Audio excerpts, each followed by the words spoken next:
ఒక్కసారి మన పిల్లలకు ఈ పచ్చడి చేసి పెడితే 2 ముద్దలు ఎక్కువనే తింటారు. ఎందుకంటే నా పిల్లలకు బీరకాయ అంటే అస్సలు ఇష్టం లేదు.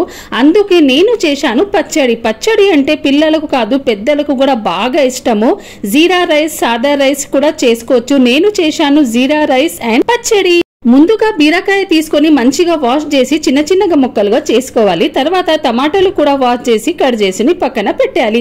ఒక పాన్ లో కొంచెం నూనె వేసి దానిలో కొంచెం ధనియాలు, జీలకర్ర, పచ్చిమిర్చి వేసి బాగా వేయించాలి. అవి బాగా వేగిన తర్వాత ప్లేట్ లో తీసి పక్కన పెట్టాలి. తర్వాత అదే పాన్ లో బీరకాయలు, టమాటాలు వేసి ఉప్పు వేసి బాగా వేయించాలి. అవి బాగా వేయించిన అందులో కొంచెం చింతపండు, కొత్తిమీర వేసి బాగా వేయించి చల్లార్చిన తర్వాత దీనిని గ్రైండ్ చేసుకుందాం. తాలింపు కోసం ఒక పాన్ లో నూనె వేసి అందులో ఆవాలు, జీలకర్ర, కరివేపాకులు వేసి తాలింపు ఇయ్యాలి. ఇదే మన బీరకాయ పచ్చడి రెడీ. మన పచ్చడి రెడీ అయిపోయింది కదా. నేను దీనిని జీరా రైస్ సర్వ్ చేశాను. నా పిల్లలు తిని అయినారు హ్యాపీ. మీరు కూడా ఒక్కసారి ట్రై చేయండి. ఈ వీడియో నచ్చిందా నచ్చలేదా చెప్పండి. Okay, bye bye.